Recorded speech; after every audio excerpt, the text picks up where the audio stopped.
Meus irmãos, graça e paz a todos, estamos aqui para mais uma super dica de leitura. E essa dica, como todas as dicas que eu dou aqui, é maravilhosa e importantíssima. Kenneth Bailey. Eu já postei aqui a obra dele sobre as parábolas, as parábolas de Lucas. E agora, essa estupenda obra, uma obra maravilhosa, acadêmica, uma das melhores obras sobre o Novo Testamento, tá? Onde ele vai trabalhar Jesus pela ótica do Oriente Médio, estudos culturais sobre os evangelhos. Estudos culturais sobre os evangelhos. Como eu já falei sobre ele, Kenneth Bailey, ele por 47 anos ele morou ali na Palestina, em Israel, deu aula inclusive no Instituto Ecumênico de Jerusalém, tá? Era um profundo conhecedor do ambiente histórico, do ambiente cultural, arqueológico do Novo Testamento. Em 95 ele se aposentou e viajou o mundo dando palestras, aulas, ensinando, pregando, falando sobre o Novo Testamento no seu aspecto cultural, arqueológico, histórico e teológico. Antropológico também. Então é um livro assim maravilhoso que você precisa ter em sua biblioteca. Estou lendo esse livro e cada página, cada capítulo, cada parte, eu estou me deliciando. Estou me deliciando. Porque o camarada tem uma erudição e uma facilidade de transmitir. Qualquer um entende o que ele está falando. Tanto um acadêmico como um leigo. Então é um livraço. E abrindo aqui para vocês verem o sumário, tá? O livro é dividido em 6 partes. São 441 páginas, tá? Que ele começa: lista de figuras, prefácio, introdução. Leia a introdução. A introdução ele vai te colocar dentro do ambiente histórico, cultural na época de Jesus. Aí você vai entender melhor quando você lê os capítulos. Leia a introdução, que é fantástica, do Bailey. A primeira parte ele vai trabalhar aqui o nascimento de Jesus, no seu aspecto histórico, teológico e cultural, sempre. Tá? Lembrando que é estudos culturais dos evangelhos. Aí ele começa a história do nascimento de Jesus. Aqui está o texto de Lucas. A genealogia e José, o justo. Vai trabalhar a genealogia de Jesus, os nomes que aparecem ali na genealogia, tá? Mostrando que Jesus é o Cristo. Sobre o nascimento de Jesus, ele vai mostrar a casa que ele nasceu, tá? Os compartimentos da casa, como que era a casa naquela época, as divisões da casa, é excelente. Terceiro aqui, ó. O Salvador, os magos e a visão de Isaías. Está o texto, os dois textos, Isaías, o texto de Isaías, o texto de Mateus. Simeão, Ana e as atrocidades de Herodes. Herodes aqui é o grande, aquele que construiu o templo. Os judeus odiavam ele.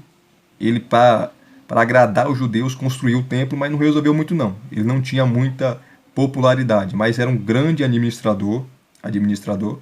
Ele era um grande construtor de obras, tá? E sempre estava querendo agradar o Império Romano para se manter no poder. Mas era louco, era insano, tinha uma sede de poder incontrolável. Inclusive com os filhos seus ele mandou matar com medo de perder o trono. E era esse rei que estava no trono quando Cristo nasceu. Ele trabalha essa questão. A segunda parte aqui, ó. As bem-aventuranças. Está aqui, não vou ler para ganhar tempo. Parte 1, parte 2 e os textos. A terceira parte, a oração do Senhor. Vai tratar aqui sobre a oração do Pai Nosso. Todos os aspectos da oração do Pai Nosso, envolvendo também contexto histórico e cultural. Sempre, sempre. Tá? Fantástico. Terceira parte. A quarta parte ele vai falar sobre as ações dramáticas de Jesus, o chamado de Pedro, a inauguração do ministério de Jesus, e o cego e Zaqueu. Cego e Zaqueu. Aqui estão as passagens, os seus comentários. Tá? A quinta parte, ele vai tratar, gente, de uma maneira assim espetacular, e para quem não conhece o ambiente daquela época, vai achar normal, sobre as mulheres, né? Jesus e as mulheres, está aqui, ó. Porque o relacionamento que ele tinha ali, teve com aquelas mulheres, inclusive tinha mulheres que bancavam o seu ministério, não era comum, porque um homem não podia nem olhar nos olhos de uma mulher, né? Nem no público e também no privado. Não podia. Jesus quebrou esse paradigma, Jesus quebrou essa corrente, Jesus quebrou essas cordas da segregação que havia naquela época. Tá? Então Jesus e as mulheres. Nunca houve alguém que deu tanta importância às mulheres e exaltou tanto as mulheres do que Jesus. Então ele começa, Jesus e as mulheres, uma introdução. A mulher junto ao poço, a famosa história, né, eu li ontem, fantástica. Eu nunca vi alguém falar dessa mulher samaritana, tá, no seu contexto histórico, cultural, arqueológico e teológico, como Kenneth Bailey fala. É extraordinário o que ele fala aqui. A mulher junto ao poço. A mulher cirofenícia. Não se deve apedrejar uma dama. Aquele texto da mulher adúltera. A mulher na casa de Simeão, o fariseu. E as duas últimas aqui são parábolas, né? A parábola da viúva e do juiz e as parábolas das jovens prudentes e das insensatas. As famosas parábolas, ou a famosa parábola das 10 virgens, tá? E a sexta parte ele já comenta 11 parábolas, né? Com as duas aqui da quinta parte, as duas últimas da quinta parte são 13.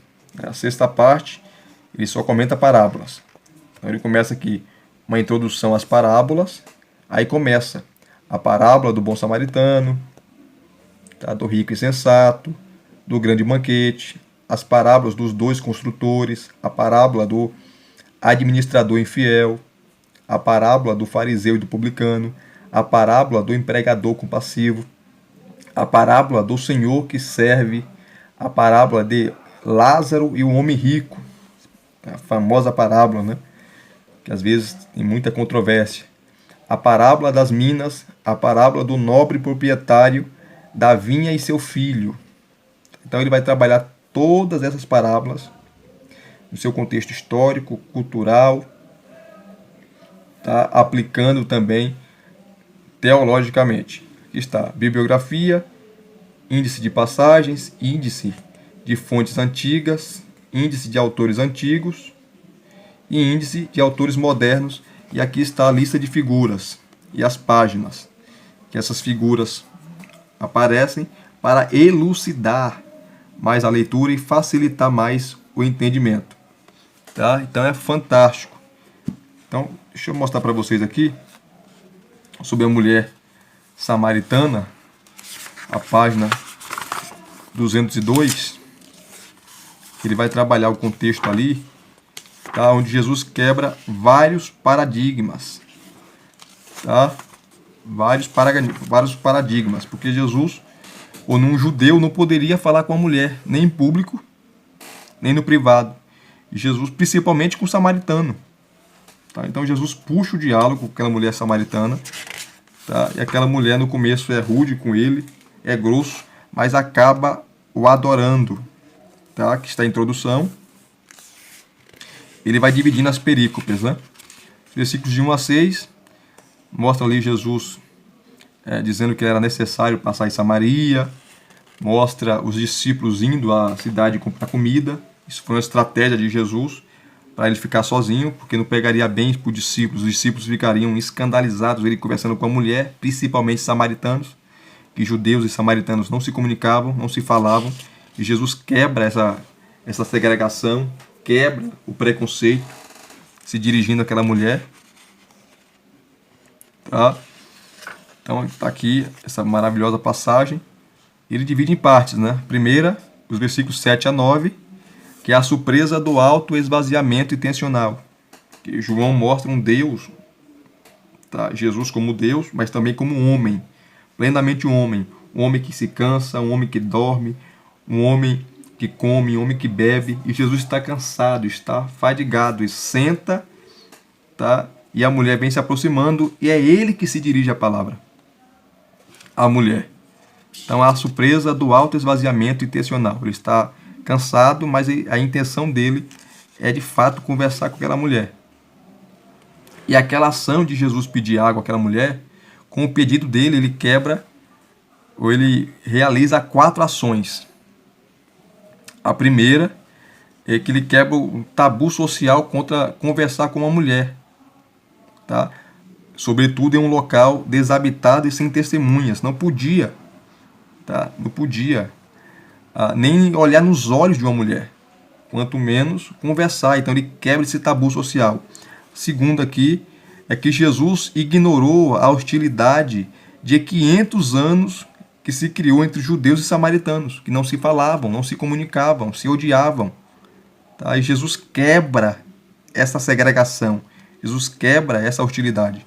Terceira, essa ação de Jesus em puxar o diálogo com essa mulher, contém uma profunda teologia de missões, aonde Deus vai atrás dos pecadores, Deus joga a corda da graça, corda da misericórdia para os pecadores.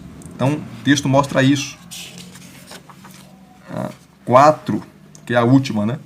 Jesus agora, ele eleva a autoestima daquela mulher, tá? Ou das mulheres em si, tá? Puxando o assunto, conversando com ela e transformando a sua vida para sempre. Tá? Continuando. A surpresa de descobrir que o dom de Deus é uma pessoa, não um livro, porque tanto para os judeus e samaritanos, o dom de Deus que Deus tinha dado era a Torá, era a lei. E Jesus mostra que não, que o dom de Deus é Ele, é uma pessoa, é o Messias. A surpresa da bebida que vence o tempo, versículos 13 a 15, aonde essa bebida que vence o tempo é a água da salvação, que quem bebe dessa água jamais terá sede. É fantástico aqui o que ele fala. Não dá para ler os comentários, infelizmente, por causa do tempo. Então, a surpresa da bebida que vence o tempo. Aquela mulher prova daquela água, a água da salvação, e ela nunca mais vai ter sede. Que é a surpresa da fonte para os outros, a surpresa de um escape da religião, onde ela escapa, né? Não é nem no monte que deve adorar, nem em Jerusalém, mas os verdadeiros adoradores não dependem de lugar, de monte, de templo, adorem em qualquer lugar e em espírito e em verdade. A surpresa da desionização da tradição, onde Jesus quebra a tradição e a religião. A surpresa do primeiro eu sou, porque o Evangelho de João traz Jesus como Deus, né? Também como homem, e traz ele como eu sou. Tá? Tanto que no livro de João, ele coloca aqui, tem várias expressões de Jesus falando: eu sou o pão da vida, eu sou a luz do mundo, eu sou a porta, eu sou o bom pastor, eu sou a ressurreição e a vida, eu sou o caminho vivo e verdadeiro, eu sou a videira verdadeira. Tá? Então João é o evangelho do eu sou. 8º, versículos 27 a 30, né? A surpresa do aparecimento da primeira mulher cristã pregadora, depois de ela provar da água da salvação, da água que vence o tempo, da água eterna. Ela se torna uma pregadora, porque aquela água jorra para a vida eterna, não só para ela, mas para todos que a bebem. E a surpresa do alimento invisível, versículo 31 a 38. Né? E a surpresa da descoberta do verdadeiro Salvador do mundo. Quem é de fato o Salvador do mundo? Não eram os imperadores romanos. Aqui ele vai trabalhar um pouco a historicidade, né? Que quando o César Augusto, morreu, ele foi reconhecido como uma divindade, como Deus. E ali, em Samaria, principalmente no monte ali, Gerizim, tinha um templo construído em adoração a César, a Augusto César. E ele vai trabalhar aqui. tá? E a expressão Salvador do mundo era dada a ele. E essa mulher com certeza conhecia essa história do Augusto César, o César Augusto. E Jesus mostra que César, o Augusto César, não era o Salvador do mundo, mas ele era o Salvador do mundo. Era ele, e não o César Augusto, o imperador romano, que já havia falecido. Ele faleceu no ano 14, tá? Depois de Cristo. Interessantíssimo aqui. Aqui no final, vou ler, para terminar, que o grande pai oriental Éfrem, o sírio, escreveu sobre toda essa passagem. Ele vai dar o resumo. Ele fala assim: no início da conversa, ele, Jesus, não se fez conhecido a ela, mas primeiro ela avistou um homem sedento. Em seguida, um judeu, depois o rabino, posteriormente o profeta e por último o Messias. Aí ele vai concluir. Ela tentou levar vantagem sobre o homem sedento. Demonstrou que não gostava do judeu. Interpelou o rabino, teve o chão tirado de seus pés pelo profeta e adorou Cristo. Maravilhosa, né? Essa conclusão do grande pai oriental Éfrem, o sírio. Então, é um livro, gente, maravilhoso, monstruoso, grandioso. Você precisa ter esse livro em sua biblioteca. Isso aqui não é propaganda, não é marketing, não, furado. É um livraço mesmo, tá? Você não vai se arrepender de ter essa obra em sua estante. Se vocês gostaram de mais uma dica, de mais uma super dica, deixa aqui nos seus comentários, tá? Deixe o seu like, o seu joinha, deixe o like. Se inscreva no canal se você não é inscrito e acione o sininho para receber todas as notificações. Tá? Divulgue esse canal, esse humilde canal para os seus colegas, para os seus amigos, para aqueles que gostam de boa literatura teológica. Ok? Deus vos abençoe. Até os próximos vídeos.